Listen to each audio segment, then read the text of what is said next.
Assalamualaikum warahmatullahi wabarakatuh.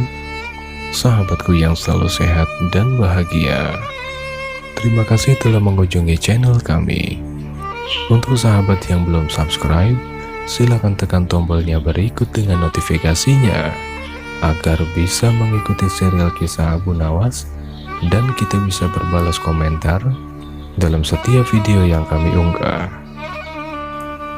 Dalam serial kisah Abu Nawas kali ini, aku ingin bercerita tentang putra baginda Raja Harun al-Rasyid yang telah wafat. Bagaimana dengan Abu Nawas? Dalam kisah ini, tidak disebut nama Abu Nawas, karena seperti biasanya, Abu Nawas selalu saja menjadi pendamping raja dalam setiap kisah-kisah yang kami bawakan dalam serial ini. Kisah ini hanya berfokus kepada putra raja dan seseorang yang telah memakai jasanya sebagai budak. Bagaimana kisahnya? Mari kita simak bersama. Jika disebut nama Harun al-Rasyid, tentu saja tidak pernah lepas dengan cerita Abu Nawas, karena raja yang satu ini seringkali berusaha memperdaya Abu Nawas. Namun, usahanya selalu gagal akibat kecerdikan dan kecerdasan Abu Nawas. Kisah tersebut seringkali mengundang tawa, tapi siapa yang menyangka ternyata Raja Harun al-Rasyid mempunyai seorang putra mahkota. Putranya adalah seorang pemuda yang alim, dan dia memilih meninggalkan istana, juga memilih hidup menjadi rakyat biasa. Oleh sebab itulah, namanya tidak pernah disebut di setiap kisah Abu Nawas. Dijelaskan dalam kitab Amin al-Mukminin karya ulama besar Imam al-Azuri, menceritakan suatu saat Abdullah bin Faraj sedang membutuhkan jasa seorang kuli untuk bekerja di rumahnya. Kemudian Abdullah pun bergegas menuju ke pasar mencari kuli yang bersedia bekerja dengannya. Setelah berkeliling di pasar, matanya tertuju pada sesosok seorang remaja berkulit kuning langsat. Tangannya membawa bungkusan besar. Bajunya berupa jubah yang terbuat dari kain berbahan bulu domba kasar. Pemuda itu terlihat duduk sendirian di belakang pasar. Kemudian Abdullah menghampiri pemuda tersebut dan bertanya, "Wahai pemuda, maukah kamu bekerja untukku?" "Iya, saya mau."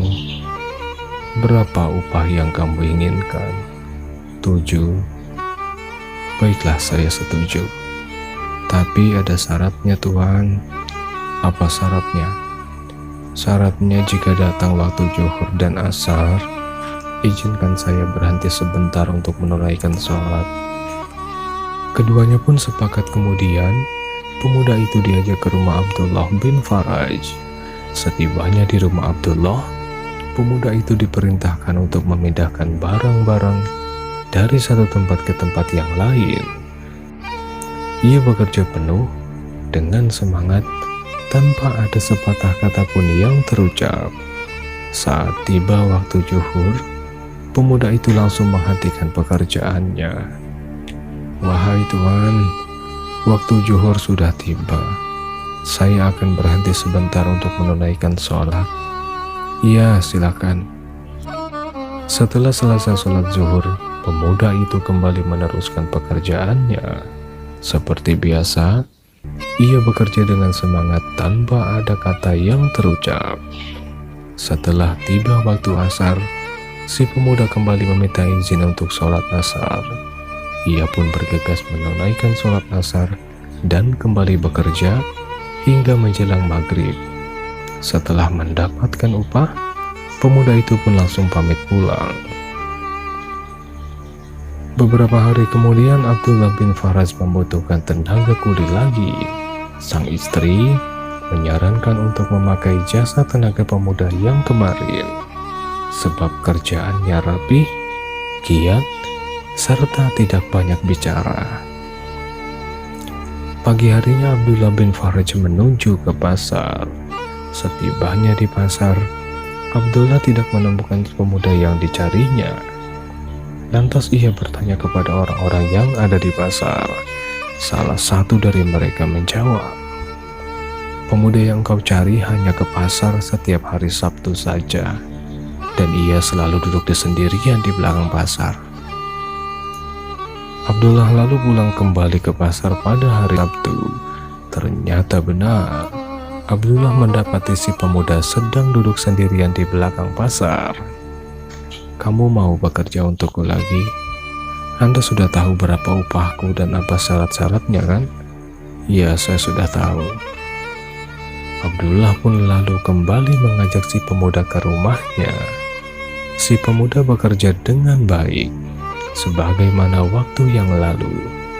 Ia juga menunaikan sholat zuhur dan asar tepat pada waktunya. Setelah pekerjaan selesai, Abdullah memberikan upah dan menambahinya. Namun, pemuda itu menolak. Ia hanya mau menerima upah sesuai dengan perjanjian saja.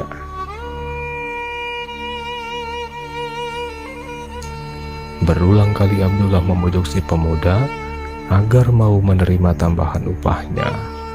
Akan tetapi pemuda tersebut justru menjadi marah. Ia pun langsung meninggalkan Abdullah tanpa mengambil sepeser pun upahnya. Abdullah merasa bersalah. Ia pun segera mengejar si pemuda dan meminta maaf kepadanya. Kemudian memberikan upahnya sesuai dengan kesepakatan, tanpa ada tambahan apapun. Beberapa minggu kemudian Abdullah lalu kembali ke pasar tepat pada hari Sabtu. Kemudian ia mencari pemuda tersebut untuk menawari pekerjaan di rumahnya. Namun pemuda yang dicarinya tidak ia jumpai. "Bukankah ini hari Sabtu? Kenapa pemuda itu tidak ada di pasar?" ucap Abdullah dalam hatinya. Ia pun lalu bertanya kepada orang-orang yang ada di pasar, tapi sebagian dari mereka tidak ada yang tahu. Kemudian ada seseorang yang memberitahu kepada Abdullah bin Faraj kalau pemuda yang ia cari sedang sakit. Abdullah bin Faraj lantas bertanya kepada orang tersebut, "Apakah Anda tahu kenapa pemuda itu bekerja hanya pada hari Sabtu saja? Setiap hari ia gunakan waktunya untuk mempelajari ilmu agama, kecuali hari Sabtu. Hari Sabtu, pemuda itu menggunakan waktunya untuk bekerja. Ia hanya mau menerima upah 7 dan untuk biaya hidupnya selama 7 hari." Mendengar penjelasan orang pasar tersebut, Abdullah bin Faraj semakin penasaran dengan sosok si pemuda. "Beritahu aku di mana rumahnya." Orang tersebut kemudian menunjukkan lokasi rumahnya. Abdullah bin Faraj pun bergegas menuju rumah si pemuda. Ternyata si pemuda tinggal di gubuk yang kecil dengan seorang wanita tua. Abdullah lalu masuk ke rumah itu untuk menengok si pemuda. Tampaklah si pemuda sedang terbaring lemah dengan batu bata sebagai bantalnya. Abdullah pun menjadi iba. Ia lalu berkata kepada si pemuda, "Apakah engkau butuh bantuan?" Pemuda itu menjawab dengan suara lemah bahwa dia tidak mau merepotkan. "Tidak, insya Allah tidak merepotkanku." Pemuda itu kemudian berkata, "Apabila aku mati, jualah jubah bulu kambingku dan uang hasil penjualannya gunakanlah untuk membeli kain kafan. Tapi sebelum engkau menjual jubahku, bukalah sakunya, karena di dalamnya ada sebuah cincin. Setelah aku mati nanti, perlihatkanlah cincin itu kepada Raja Harun al-Rasyid. Bila ia melihatnya, dia pasti akan memanggilmu. Lalu berikanlah cincin itu kepada Raja Harun al-Rasyid." Abdullah pun menyanggupi permintaan pemuda itu. Setelah si pemuda wafat, Abdullah bin Faris pergi ke kota Baghdad untuk menemui Raja Harun al-Rasyid. Setibanya di kota Baghdad, Abdullah bin Faraj melihat rombongan kerajaan sedang melintas jalan kota. Ia lalu mencari posisi agar terlihat oleh Baginda Raja. Ketika Baginda Raja dan para pengawal melintas tepat di depannya, Abdullah bin Faraj langsung berteriak, "Wahai Amirul Mukminin, saya punya titipan untuk Anda." Abdullah bin Faraj lalu menunjukkan cincin si pemuda itu kepada Baginda Raja. Melihat cincin yang dibawanya, Baginda Raja memerintahkan pengawal untuk mengajak Abdullah bin Faraj ikut bersamanya ke istana. Setelah sampai di istana, Abdullah bin Faraj dipersilahkan duduk dan dihidangkan berbagai makanan dan buah-buahan. "Dari mana engkau dapatkan cincin itu?" tanya Baginda Raja kepada Abdullah. Kemudian Abdullah bin Faraj menceritakan awal mula pertemuan antara dirinya dengan seorang pemuda dan amanat si pemuda kepada dirinya sebelum meninggal. Mendengar itu, Baginda Raja langsung menangis sesenggukan. Baginda terlihat sangat terpukul dengan kabar yang didengarnya.